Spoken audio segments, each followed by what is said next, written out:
मंत्रिपरिषद के मेरे साथी श्री प्रफुल्ल भाई पटेल,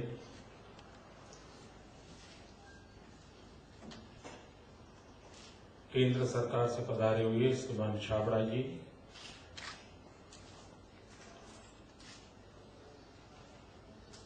मंचस्थ सभी महानुभाव, देश के भिन्न भिन्न राज्यों से आए हुए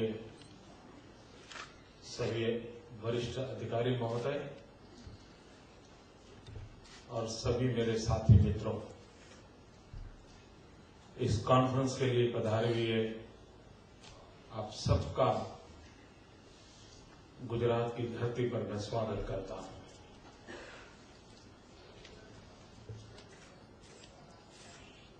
भारत के प्रथम गृह मंत्री सरदार पटेल की धरती पर आप आए हैं।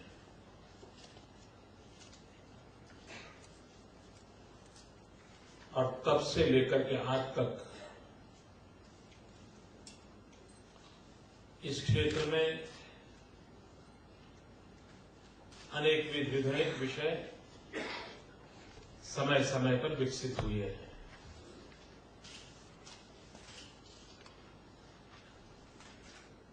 वक्त जैसे बदलता जाता है, व्यवस्थाएं भी विकसित होती जाती हैं। कोई एक जमाना ऐसा था कि गांव में एक डॉक्टर हो, सब दवाइयों का समाधान, सेवा उससे हो जाती थी। अब वक्त बदल गया, आंख का डॉक्टर अलग, कान का डॉक्टर अलग, पेट का डॉक्टर अलग, व्यवस्थाएं विकसित हो जाती हैं। उसी प्रकार से कोई एक जमाना ऐसा होगा कि गांव में एक पुलिस पटेल होगा, लॉ एंड ऑर्डर सिचुएशन समझ जाती थी।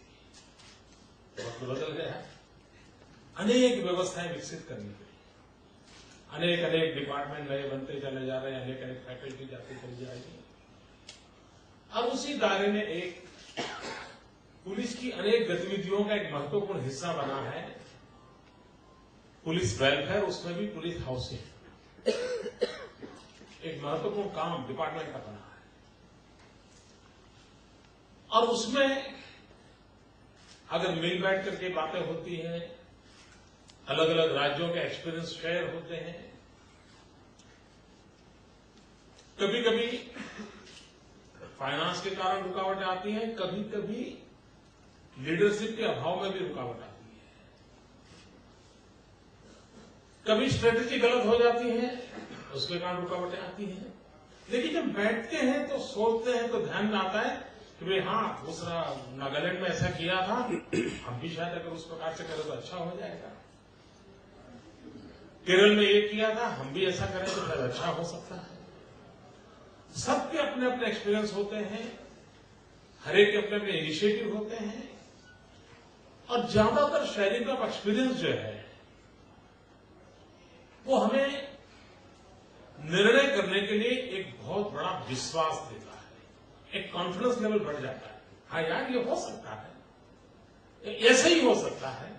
यानी ये जो मिल बैठ करके चर्चा करना, इसका सबसे बड़ा लाभ हमारा एक प्रकार से वैल्यू एडिशन का काम करता है। हमारी निर्णय प्रक्रिया को, हमारी स्ट्रेटेजी को, हमारे विजन को, हमारे प्रोग्राम को एक नई ताकत देता है। और उस अर्थ में भले ही ये पहली कॉन्फ्रेंस हुई हो, लेकिन इसके परिणाम बहुत लंबे रहेंगे, लंबे अरसे तक इसका प्रभाव रहेगा। और मुझे इस बात की खुशी है, जब हमारा स्वर्णिम जयंती वर्ष मना रहे थे तो हमारे होम डिपार्टमेंट के मित्र आए कि ऐसा कर सकते हैं क्या। अच्छा हुआ भारत सरकार के साथ जुड़ करके ये अवसर गुजरात की धरती पर मिला है। और दूसरा भी एक कारण है कि जिस विषय को लेकर के यहां कॉन्फ्रेंस हुई है, उस क्षेत्र में गुजरात ने कुल मिलाकर के पूरे देश का ध्यान आकर्षित किया है, ऐसा एक संतोषकारक काम किया है। अब अभी छाबड़ा जी बता रहे थे कि एक तो यूं ही पुलिस के लिए बजट कम होता है टोटल बजट में, और कम होता है उसमें भी कम हाउसिंग के लिए होता है, और एवरेज बताया 2.5%।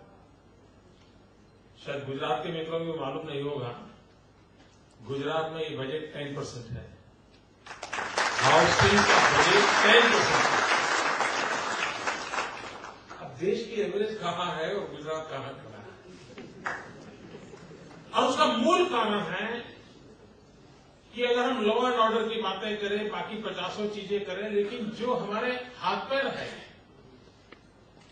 जिनके भरोसे हमें चलाना है, उनकी अगर मिनिमम रिक्वायरमेंट को हम प्रायोरिटी नहीं देंगे तो अनरेस्ट वगैरह छोटे, डिसिप्लिन फोर्स है, अपना बोझ उठा लेंगे।